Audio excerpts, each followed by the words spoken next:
या देवी सर्वभूतेषु माँ दुर्गा रूपेण संस्थिता नमस्तस्यै नमस्तस्यै नमस्तस्यै नमो नमः। माँ भगवती जगदम्बा की कृपा सदा आप और आपके समस्त परिवार पर बनी रहे। प्रिय भक्तों, माँ दुर्गा खुद कहती हैं, जिस घर में मंदिर में किसी स्त्री या पुरुष द्वारा दुर्गा सप्तशती का पाठ प्रतिदिन होता है, वहाँ के स्थान को मैं कभी नहीं छोड़ती। दुर्गा सप्तशती पाठ मंत्रों से भी कई गुना फलदायी है। तो आप सभी भक्त अपनी मंगल कामना के लिए, विपत्ति आदि व्याधियों से मुक्ति के लिए, धन संपदा की प्राप्ति के लिए दुर्गा सप्तशती का पाठ रोज करें। ओम दुम दुर्गाय नमः। प्रतिदिन अध्याय का पाठ करने से पहले दुर्गा कवच अर्गला कीलक पढ़ेंगे, फिर आगे का अध्याय, इसके बाद माँ दुर्गा की आरती और फिर क्षमा प्रार्थना। यह नियम होता है क्योंकि ब्रह्मा जी ने कहा है कि यदि दुर्गा कवच अर्गला कीलक के बाद श्री दुर्गा सप्तशती का पाठ या श्रवण करें तो साधक की दिनों दिन उन्नति होती है। तो भक्ति भाव से नमाण मंत्र का उच्चारण कीजिए। एं ह्लीं क्लीं चामुंडाय विच्चय। सबसे पहले विनियोग है ओम नमः चंडिकाय। माँ दुर्गा के चंडी रूप को हमारा नमन है। मार्कंडेय जी ने ब्रह्मा जी से कहा, हे पितामह, इस सृष्टि में परम गोपनीय, सभी प्रकार के मनुष्यों का रक्षक और अब तक अज्ञात हो ऐसा कोई साधन मुझे बतलाने की कृपा करें। ब्रह्मा जी ने कहा, संपूर्ण प्राणियों का हितकारी, पवित्र एवं परम गोपनीय उपाय तो केवल एक देवी का कवच ही है। हे मुनिवर, उसे आप श्रवण करें। देवी की 9 मूर्तियां हैं जिन्हें नवदुर्गा के नाम से जाना जाता है। उन शक्तियों के नाम मैं अलग अलग बताता हूँ, जो इस प्रकार है। पहला नाम शैलपुत्री, दूसरा ब्रह्मचारिणी, तीसरा चंद्रघंटा, चौथा कुसमांडा, पांचवा स्कंद माता, छठा कात्यायनी, सातवां कालरात्रि, आठवां महागौरी तथा 9वीं सिद्धिदात्री है। जो व्यक्ति अग्नि से दग्ध हो रहा हो, रणभूमि में शत्रुओं द्वारा आच्छादित हो गया हो अथवा भीषण संकटापत्र अवस्था में हो, तो वह मनुष्य यदि जगत जननी माँ दुर्गा के शरणागत हो जाए तो किसी भी अवस्था में उसका अनिष्ट नहीं हो सकता। वह किसी भी विपत्ति में नहीं पड़ सकता तथा वह शोक दुख भय आदि बाधाओं से मुक्त हो जाता है। हे देवी, जो लोग भक्ति युक्त होकर आपका स्मरण करते हैं उनकी दिनों दिन उन्नति होती है। हे देवी, अपने आराधक की तुम निश्चित ही रक्षा करती हो। चामुंडा देवी का वाहन प्रेत, बाराही का महिष, इंद्रिय का एरावत नामक हाथी और वैष्णवी का गरुड़ है। महेश्वरी बैल पर तथा कौमारी मोर पर सवार हैं। विष्णु पत्नी महालक्ष्मी हाथ में कमल लिए कमलासन पर विराजमान है। श्वेतवर्णा ईश्वरी बैल पर तथा ब्रह्माणी सरस्वती समस्त अलंकारों से विभूषित होकर हंस पर आरूढ़ हैं। समस्त देवियां अनेक अलंकारों एवं रत्नों से सज्जित होकर योग शक्तियों से पूर्ण हैं। इनके अतिरिक्त और भी अनेक देवियां हैं जो दानवों के दलन तथा संतों की सहायता के लिए क्रोधाकृत से रथ में सवार रहती हैं। उन देवियों के कर कमलों में शंख, चक्र, गदा, शक्ति, हल, मूसल, खेटक, तोमर, परशु, पाश, भाला, त्रिशूल, उत्तम प्रकार का सिंह, धनुष आदि शस्त्र सुशोभित रहते हैं। उनके शस्त्र धारण का उद्देश्य देवताओं की सुरक्षा, दैत्यों का विनाश एवं भक्तों को अभय प्रदान करना है। महाभयनाशिनी, महाबल, महान पराक्रम एवं महान उत्साह से युक्त हे महारौद्रे, तुम्हें प्रणाम है। शत्रुओं को भयभीत करने वाली हे देवी, तुम मेरी रक्षा करो। प्रखर तेज के कारण मैं तुम्हारी ओर दृष्टिपात भी नहीं कर सकता।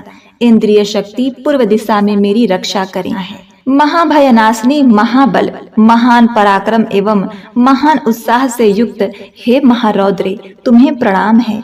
शत्रुओं को भयभीत करने वाली हे देवी, तुम मेरी रक्षा करो। प्रखर तेज के कारण मैं तुम्हारी ओर दृष्टिपात भी नहीं कर सकता। इंद्रिय शक्ति पूर्व दिशा में मेरी रक्षा करें और आग्नेय शक्ति आग्नेय कोण में मेरी रक्षा करें। वाराही देवी दक्षिण दिशा में, खड्ग धारणी नेत्रंत कोण में, वारुणी शक्ति पश्चिम में तथा मृग वाहिनी शक्ति वायव्य कोण में मेरी रक्षा करें। कौमारी शक्ति उत्तर में, शूल धारणी शक्ति ईशान कोण में, ब्रह्माणी ऊपर तथा वैष्णवी शक्ति नीचे हमारी रक्षा करें। इसी प्रकार शवारूढ़ा चामुंडा देवी दसों दिशाओं में मेरी रक्षा करें। आगे जया और पीछे विजया मेरी रक्षा करें। वाम पार्श्व में अजिता नाम की शक्ति, दाहिनी ओर अपराजिता, शिखा में उद्धोतनी तथा मस्तक में उमा शक्ति मेरी रक्षा करें।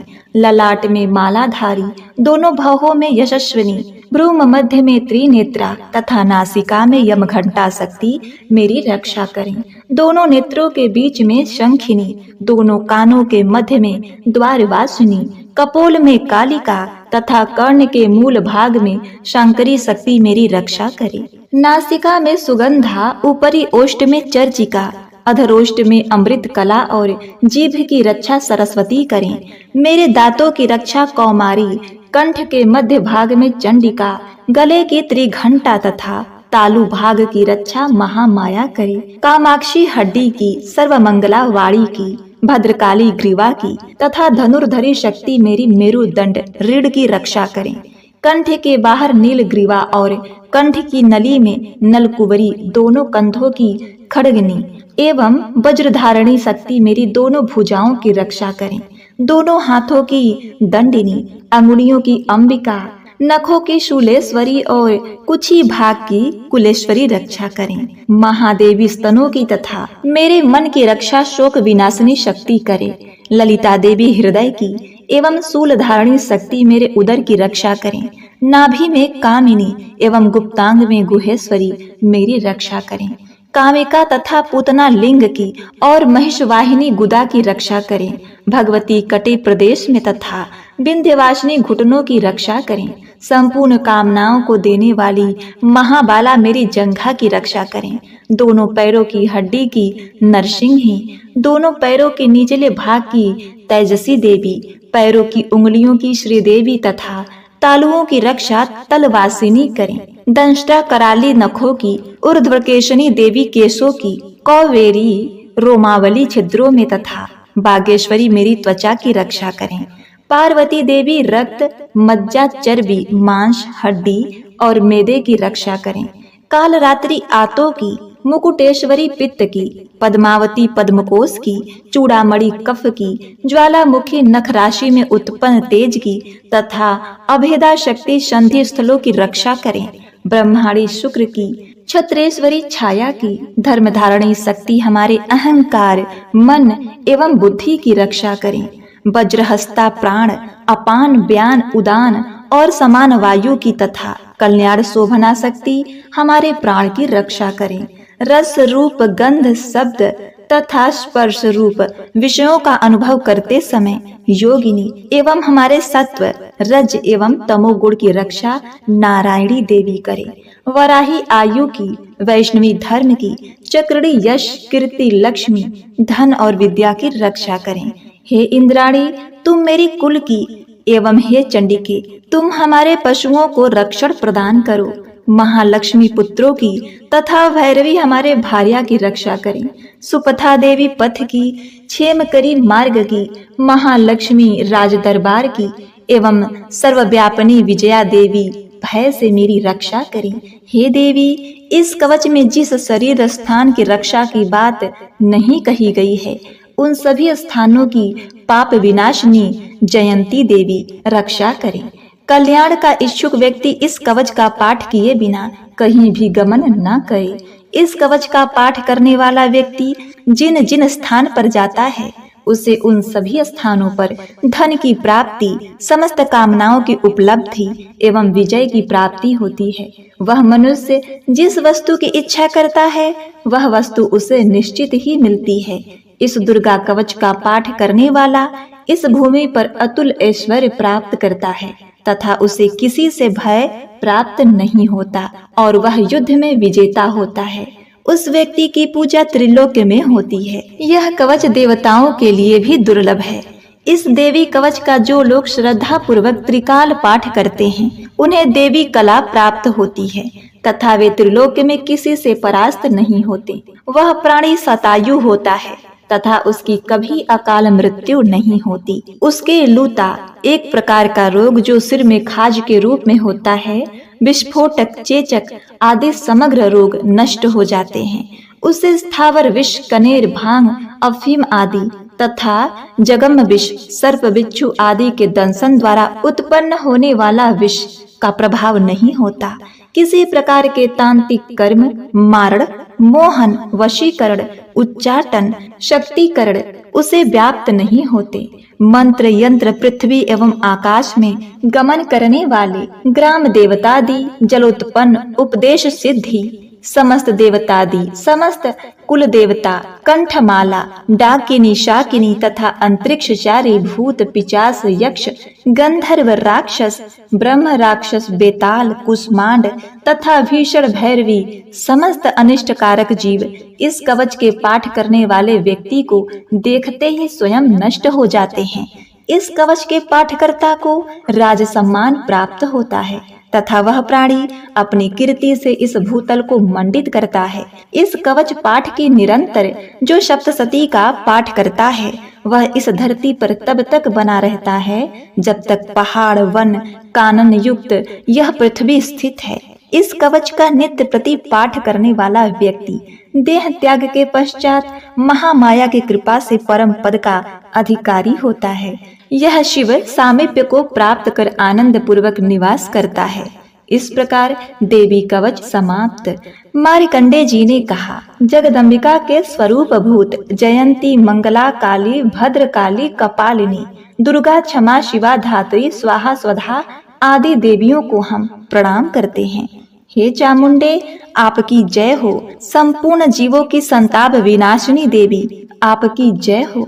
समस्त चराचर में परिव्याप्त हे देवी तथा कालरात्रि, आपकी जय हो। हे मधु कैटभ विनाशिनी, हे ब्रह्मप्रदे देवी, आपको नमस्कार है। तुम मुझे रूप, विजय, यश प्रदान करो एवं मेरे शत्रुओं का नाश करो। हे महिषासुर विनाशिनी एवं भक्तों की सुखदायिनी देवी, आपको मेरा नमस्कार है।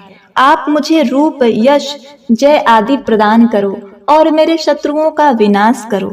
चंड, मुंड एवं रक्त बीज आदि दैत्यों की विनाशिनी देवी, तुम मुझको रूप, जय तथा यश प्रदान करो तथा मेरी रिपुओं का नाश करो। शुंभ, निशुंभ और धूम्राक्ष नामक दैत्यों की संहारिणी हे देवी, तुम मुझको रूप, यश, सुख्याति प्रदान करो तथा मेरे शत्रुओं का नाश करो।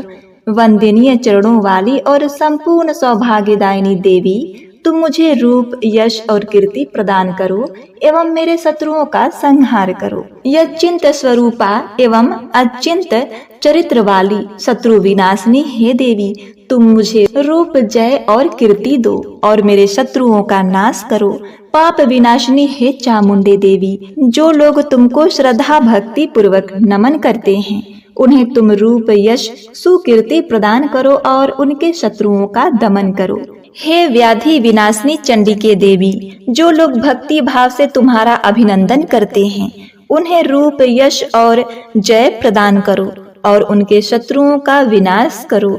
हे चंडिके, जो लोग भक्ति युक्त होकर तुम्हारा पूजन और नमन करते हैं, उनको तुम रूप, जय और यश दो तथा उनके वैरियों का विनाश करो। हे देवी, तुम मुझे सौभाग्य और आरोग्य लाभ प्रदान करो और मुझको रूप तथा विजय देकर यशस्वी बनाओ तथा मेरे शत्रुओं का दमन करो। हे देवी, मेरे शत्रुओं का संहार करो, मुझे रूप, बल और जय दो। हे देवी, मेरा कल्याण करो, तुम मुझे अतुल संपत्तिशाली करो, रूप दो, जय दो, कीर्ति दो तथा मेरे शत्रुओं का संहार करो। हे अम्बे, देवासुरों के सिरुरत्न के नमस्कार से तुम्हारे चरण घिसते रहते हैं। हे भगवती, तुम मुझे रूप दो, जय दो, यश दो तथा मेरे शत्रुओं का विनाश करो। हे देवी, तुम अपने भक्त जनों को विद्वान, यशवान और धनवान बनाओ। हे देवी, तुम मुझको रूप, जय, यश प्रदान करो तथा मेरे शत्रुओं का नाश करो। प्रबल दैत्यों के गर्व को चूर करने वाली हे चंडिके, मुझ शरणागत को रूप, जय, यश दो और मेरे शत्रुओं का नाश करो। हे चार भुजाधारिणी, ब्रह्मा द्वारा वंद परमेश्वरी, तुम मुझे रूप, जय, कीर्ति दो और मेरे शत्रुओं का क्षय करो। हे अंबिके, तुम्हारी स्तुति भगवान विष्णु सदैव किया करते हैं। तुम मुझे रूप, जय, यश दो तथा मेरे शत्रुओं का संहार करो। भगवान शिव द्वारा स्तुति की जाने वाली हे परमेश्वरी, तुम मुझे रूप, जय, यश दो और मेरे शत्रुओं का संहार करो। शचीपति देवराज इंद्र के द्वारा शुद्ध भाव से पूजित हे परमेश्वरी, तुम मुझको रूप, जय, कीर्ति दो और मेरे शत्रुओं का संहार करो। अपनी प्रचंड भुजाओं द्वारा दानवों के दर्प को दलन करने वाली हे देवी, तुम मुझको रूप दो, जय दो, कीर्ति दो और मेरे शत्रुओं का नाश करो। अपने भक्तजनों को अत्यंत आनंद प्रवर्धिनी हे अंबिके, तुम मुझे रूप, जय, यश देकर मेरे शत्रुओं का दमन करो। हे देवी, हमारी इच्छा के अनुसार कार्य करने वाली कुलीना सुंदर पत्नी मुझे प्रदान करो, जो संसार सागर से उद्धार करने वाली हो। इस देवी के इस अर्गला स्तोत्र का पाठ कर जो भक्त दुर्गा सप्तशती का पाठ करता है, उसे दुर्गा सप्तशती पाठ करने का संपूर्ण फल प्राप्त होता है तथा भगवती के अनुग्रह से उन्हें प्रचुर धन का लाभ होता है। इस प्रकार अर्गला स्तोत्र समाप्त। मार्कंडेय मुनि ने कहा, जिन आशुतोष भगवान शिव का विशुद्ध ज्ञान ही शरीर रूप है, उनके तीनों नेत्र तीनों वेदों ऋग, यजुर और साम के समान हैं। उन्होंने अपने मस्तक पर अर्धचंद्र धारण कर रखा है तथा संपूर्ण कल्याण के कारणभूत हैं। ऐसे भगवान शिव की मैं वंदना करता हूँ। यह कीलक सप्तशती पाठकर्ता के लिए सप्तशती मंत्रों के अंगभूत रूप में है। जो लोग इस कीलक का पाठ करते हैं, उनका सदैव मंगल होता है। इस कीलक पाठ से उच्चाटन आदि कर्म सिद्ध होते हैं और इस स्तोत्र के पाठ करने से भगवती दुर्गा उन पर प्रसन्न होती हैं। उच्चाटन आदि कर्मों के सिद्धि तथा भीषण व्याधि विनाश के निमित्त यंत्र, मंत्र, तंत्र आदि कार्यों तथा व्याधि मुक्ति के लिए रसायन आदि औषधियों की आवश्यकता पड़ती है। परंतु इस कीलक के पाठ मात्र से ही बिना तंत्र, मंत्र तथा औषधियों के ही उच्चाटन आदि क्रियाएं संपन्न होती हैं तथा संपूर्ण रोगों का नाश होता है। जहाँ अन्य तंत्रों के जप आदि से जो फल प्राप्त होता है, वही केवल दुर्गा सप्तशती के पाठ मात्र से ही समस्त सिद्धियां उपलब्ध होती हैं। अब आप ही विचार कीजिए कि इन दोनों में कौन सर्वश्रेष्ठ है। इस शंका रूपी प्रश्न के समाधान में भगवान शंकर ने दुर्गा सप्तशती को ही बताया है कि यही दुर्गा सप्तशती सर्वोत्तम फलदायक है। दुर्गा सप्तशती के पाठ मात्र से ही पाठक के पुण्य की अक्षय वृद्धि होती है। ऐसा कहकर भगवान शंकर ने दुर्गा सप्तशती को गुप्त रखा, अर्थात सप्तशती के समस्त मंत्रों को कीलक कर दिया। जो व्यक्ति कृष्ण पक्ष की चतुर्दशी या अष्टमी को स्थिर चित्त से दुर्गा सप्तशती का पाठ करता है, उसका निसंदेह रूप से मंगल होता है। जो लोग अपना संपूर्ण द्रव्य दुर्गा देवी को अर्पित कर प्रसाद रूप में उस धन का उपयोग करते हैं, भगवती निश्चित ही उन लोगों पर प्रसन्न होती हैं, क्योंकि सप्तशती के फल को शिवजी ने कीलक कर रखा है। जो लोग पहले कीलक पाठ करके तत्पश्चात सप्तशती का पाठ करते हैं, वे अंत काल में सिद्ध देवी के पार्षद और गंधर्व योनि को प्राप्त होते हैं। सर्वत्र भ्रमण करते रहने पर भी उन्हें कभी किसी प्रकार का भय नहीं होता, उनकी अकाल मृत्यु भी नहीं होती तथा अंत में वे मोक्ष पद के अधिकारी होते हैं। इस कीलक को समझकर तथा उसका परिहार करने के पश्चात ही दुर्गा सप्तशती का पाठ करना उचित है। इस कीलक के रहस्य को न जानकर जो व्यक्ति सप्तशती का पाठ करता है, उसका अनिष्ट होता है। भगवती के कृपा से ही नारियों को सौभाग्य और संतान सुख की प्राप्ति होती है। इस हेतु इस सप्तशती का पाठ करना आवश्यक है। इस स्तोत्र का पाठ मंद स्वर में करने से संपूर्ण सिद्धियों की प्राप्ति होती है। एतएव सर्वप्रथम कीलक का पाठ करके ही सप्तशती का पाठ करना उचित है। जिस भगवती के कृपा कटाक्ष से मनुष्य को ऐश्वर्य, सौभाग्य, आरोग्य, संपत्ति, शत्रु विनाश एवं निर्वाण पद की प्राप्ति होती है, उस महिमामयी भगवती दुर्गा की स्तुति प्राणी क्यों नहीं करते। इति ही कीलक स्तोत्र समाप्त। श्री दुर्गा सप्तशती का 12वां अध्याय। देवी के चरित्रों के पाठ का महात्म्य। देवी बोली, हे देवताओं, जो पुरुष इन स्त्रोतों द्वारा एकाग्रचित होकर मेरी स्तुति करेगा, उसके संपूर्ण कष्टों को निसंदेह हर लूंगी। मधु कैटभ के नाश, महिषासुर के वध और शुंभ तथा निशुंभ के वध की जो मनुष्य कथा कहेंगे, मेरे महात्म को अष्टमी, चतुर्दशी एवं नवमी के दिन एकाग्रचित से भक्ति पूर्वक सुनेंगे, उनको कभी कोई पाप न रहेगा। पाप से उत्पन्न हुए विपत्ति भी उनको न सताएगी। उनके घर में दरिद्रता न होगी और न उनको परिजनों का विछोह होगा। उनको किसी प्रकार का भय न होगा। इसलिए प्रत्येक मनुष्य को भक्ति पूर्वक मेरे इस कल्याणकारक महात्म को सदा पढ़ना और सुनना चाहिए। मेरा यह महात्म महामारी से उत्पन्न हुए संपूर्ण उपद्रवों को एवं 3 प्रकार के उत्पातों को शांत कर देता है। जिस घर व मंदिर में या किसी स्थान पर मेरा यह स्तोत्र विधि पूर्वक पढ़ा जाता है, उस स्थान का मैं कभी भी त्याग नहीं करती और वहाँ सदा ही मेरा निवास रहता है। बलिदान, पूजा, होम तथा महोत्सव में मेरा यह चरित्र उच्चारण करना तथा सुनना चाहिए। ऐसा हवन या पूजन मनुष्य जानकर या बिना जाने करे, मैं उसे तुरंत ग्रहण कर लेती हूँ।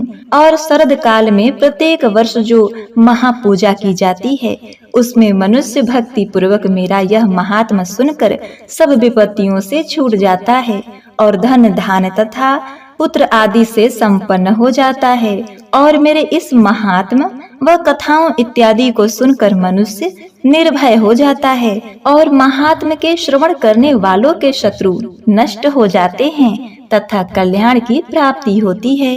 उनका कुल आनंदित होता है, सब कष्ट शांत हो जाते हैं तथा भयंकर स्वप्न दिखाई देना तथा घरेलू दुख इत्यादि सब मिट जाते हैं। बाल ग्रहों में ग्रसित बालकों के लिए यह मेरा महात्म परम शांति देने वाला है। मनुष्यों में फूट पड़ने पर यह भली भांति मित्रता करवाने वाला है।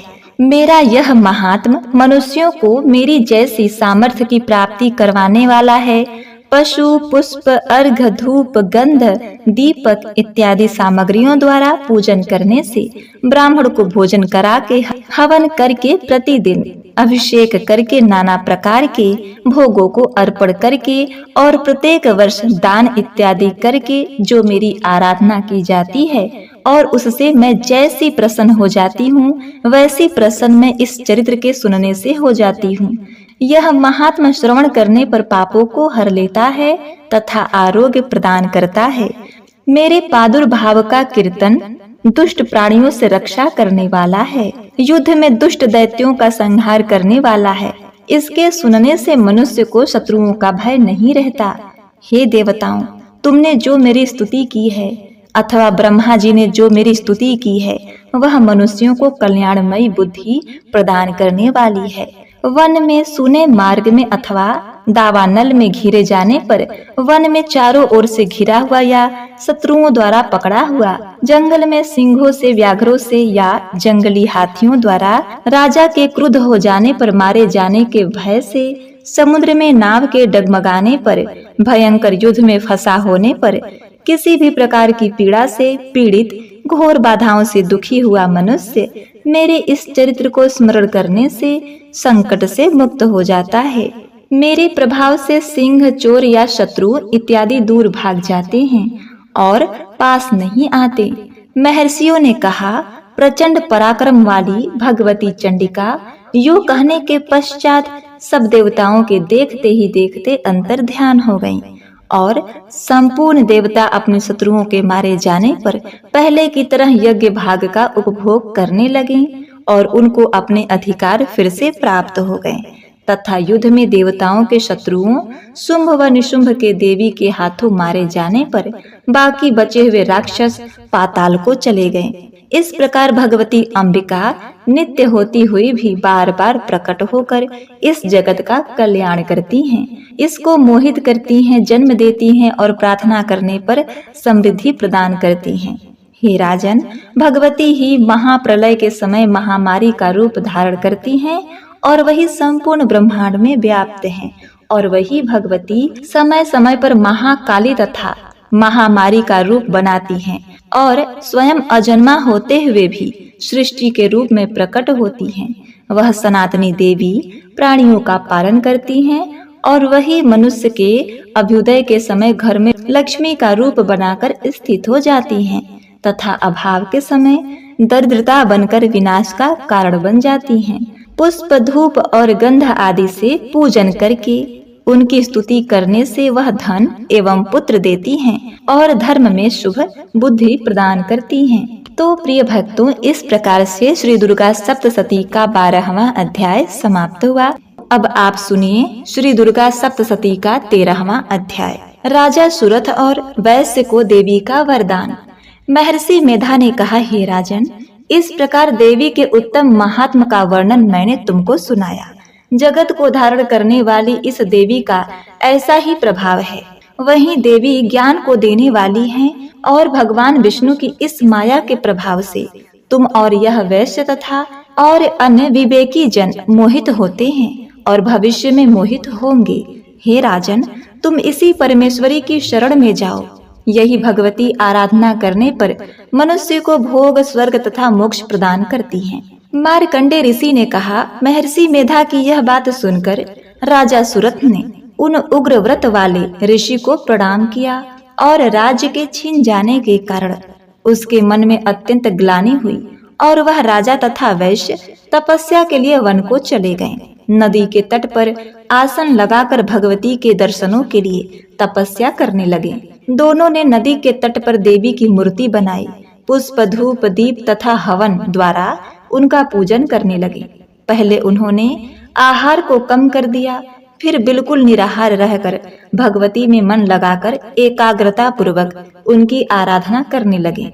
वह दोनों अपने शरीर के रक्त से देवी को बलि देते हुए 3 वर्ष तक लगातार भगवती की आराधना करते रहे। 3 वर्ष के पश्चात जगत का पालन करने वाली चंडिका ने उनको प्रत्यक्ष दर्शन देकर कहा। देवी बोली, हे राजन, तुम अपने कुल को प्रसन्न करने वाले वैश्य, तुम जिस वर की इच्छा चाहते हो वह मुझसे मांगो।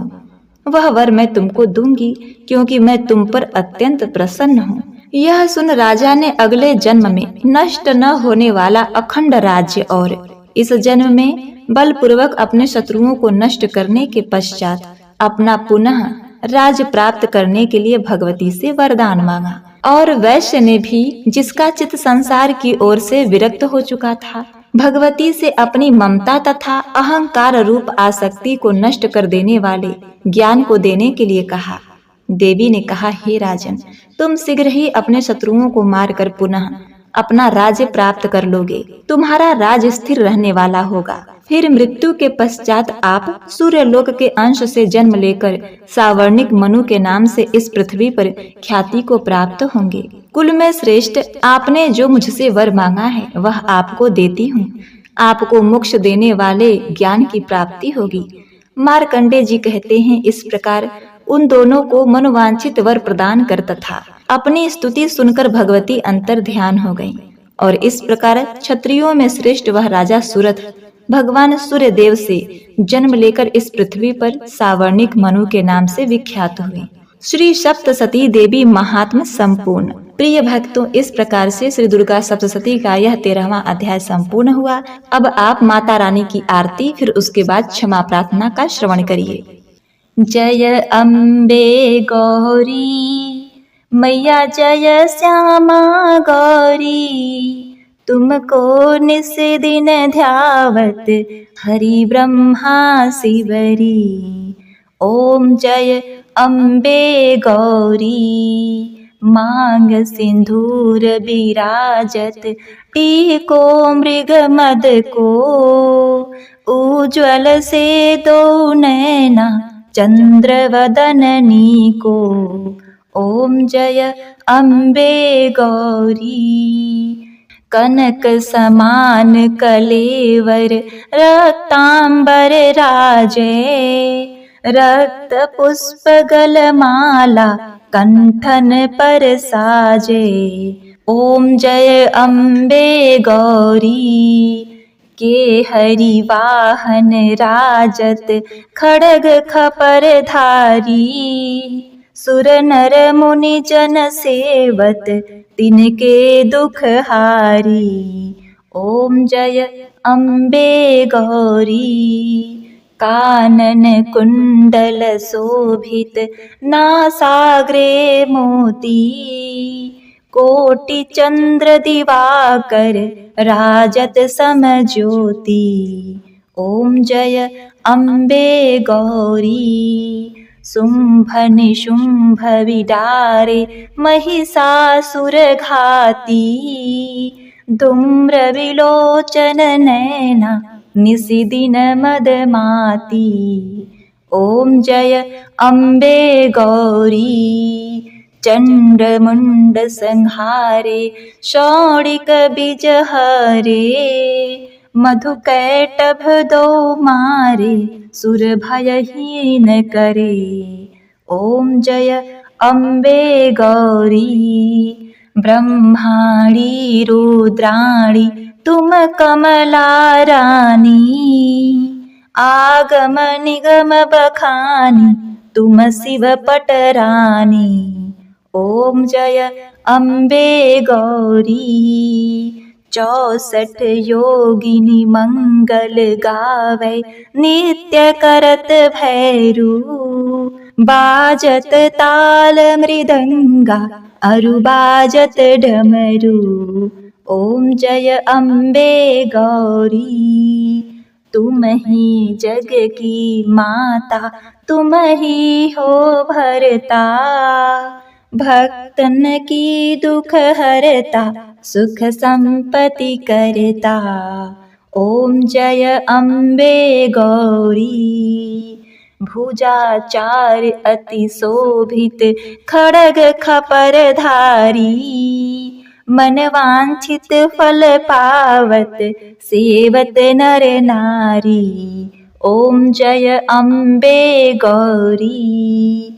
कंचन थाल विराजत अगर कपूर बाती। श्रीमाल के तू में राजत कोटि रतन ज्योति। ओम जय अम्बे गौरी। अम्बे जी की आरती जो कोई नर गावे।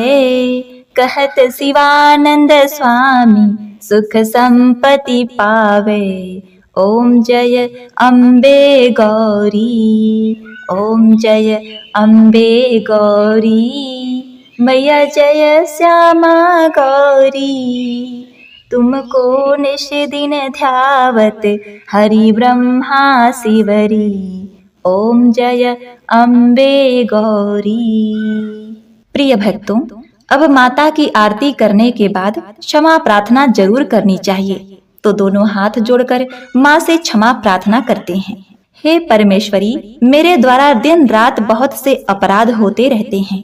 मुझे अपना दास समझकर मेरे उन अपराधों को आप कृपा पूर्वक क्षमा कर दें। हे परमेश्वरी, मैं आवाहन करना नहीं जानती, विसर्जन करना भी नहीं जानती तथा पूजा करने का ढंग भी नहीं जानती। हे माँ, मुझे क्षमा करिए। हे देवी सुरेश्वरी, मैंने जो मंत्रहीन अर्थात ना मंत्रों को जानती हूँ, ना क्रियाहीन अर्थात ना क्रियाओं को जानती हूँ और भक्तिहीन अर्थात ना भक्ति के प्रकार जानती हूँ, तो मैंने जो मंत्रहीन क्रियाहीन और भक्तिहीन पूजन किया है वह सब आपकी कृपा से पूरे हो। सैकड़ों अपराध करने के बाद भी जो आपकी शरण में आके जगदम्ब कहकर पुकारता है उसे वह गति प्रदान होती है जो ब्रह्मा आदि देवताओं के लिए भी पाना आसान नहीं है। हे जगदम्बिके, मैं अपराधी हूँ किंतु आपकी शरण में आई हूँ। इस समय दया का पात्र हूँ, आप जैसा चाहें वैसा करें।